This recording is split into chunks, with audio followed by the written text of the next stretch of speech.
Hilabete eta piku, bideoek hilo gabe. Nere falta sumatu duzue? Pixka behintzat. Nik egia esan pixkat bai, neukan ja beste bideo bat iteko gogoa. Igual, erdoilduta sumatuko nauzue, ohitura galdu detelako, baina berriz ere ritmoa rekuperatuko dut, lasai. Pentsatu dut udaratik bueltan iteko bideo politia izan daitekela, popurri moduko bat egitea, guatze baldin bazate oain dela hilabete batzuk egin olako bat, neri buruzko 5 gauza kontatuz, eta horren antzeko zerbait itea pentsatu dut, popurriren bigarren partea, neri buruzko beste 5 gauza. Gustatzen zaiten zerbait, gustatzen ez zaiten zerbait, amorrazioa ematen ditena, kezkatzen nauena eta bitxikeri bat. Lehenengo puntuakin fuerte hasiko naiz. Ez zait gazta gustatzen. Egia da gazta mota asko daudela eta ez ditutela denak probatu, baina orokorren gazta ez zait gustatzen eta norbaitek zerbaiti gazta deitze baldin badio, nik ja erabaki dut, hoi ez zaitela gustatzen. Ta pena mateit, ze gauza pila bati botatzen zaio gazta. Mateu jendiak ez dakila zerbait jaten, gainetik gazta bota gabe. Baina bazein goieu, ez zait gustatzen, eta ala izan beharko. Badao jende arraroa, badao txokolatei jate ez duen jendea. Halare, gaztakin badauka trauma txiki bat, oain dela urte batzuk aterazan gazta zati bat dokumentala dalata. Dokumental hori ikusita, enbateu ezintzea ala euskalduna izan, idia zabalgo gazta espalima dezu jaten. Dokumental guztia horratzea eta aurrea, gazta gora, gazta bera, mundu gola gigante bat gaztakin indakua, munduan beste punta jun gazta zati bat uztea. Gazta ez gustatzeak pena pixkat emateit, ez dakit. Brokolia espalima zaizu gustatzen, igual dio, ze janari tristea da. Baina gaztak badaka bere bizitasuna eta mundu guztiak gauza guztiri botatzeie. Asko gustatzen zait, naranja zumotan bustitako sobaok jatea, batez ere gozaltzeko. Eta hemen kontatzea erabaki dut, ze oain arte behintzat, ez zait tokatu beste inor hoi jaten du nikan. Ez dut uste bakarra izango naiz denik, baina oain arte behintzat, ez dut beste inor ezagutu. Egunon, kriston amorrazioa emateit, norbaitek esaten dizunen, gauza bat dakit, baina ezin dizut kontatu.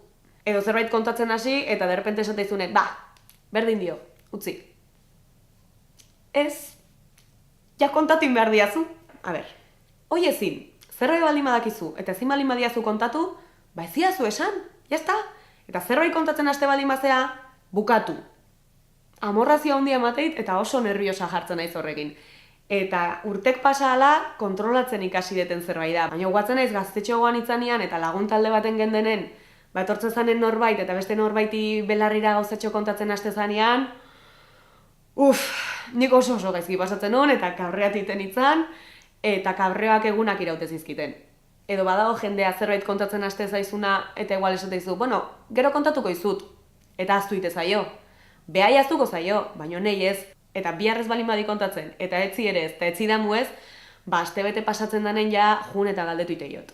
Orduan bakizue, noizbait zerbait kontatu behar balin badiazue, hasi eta bukatu, mesedez. Eta kontatu ezin diazuen zerbait balin badakizue, ez esan. Ta jazta, ta denok pozik. Kezkatzen hauen zerbait da, noizbait antiajuk behar izateak.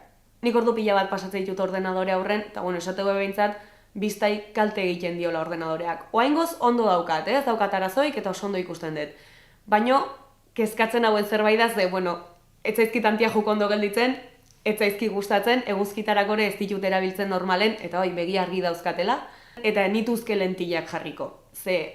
Pentsatze hutsa, hemen begin zerbait jartzea, ez zait gustatzen. Igual, proba ingo nuke, baina ez dut uste.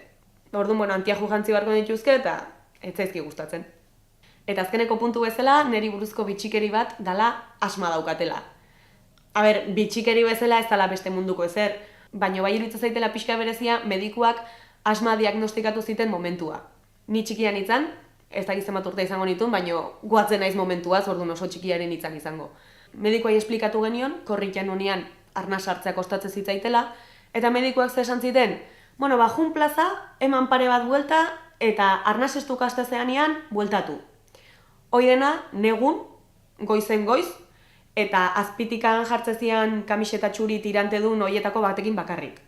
Eta hoxe, posan jo nintzen plazai bi buelta ematea, eta bueltatu nintzen izoztuta eta arnas estuka. Eta medikua behiratu ziten, da esan ziren, asma daukazu. Eta orduz geroztik, hau da nire lagunik onena.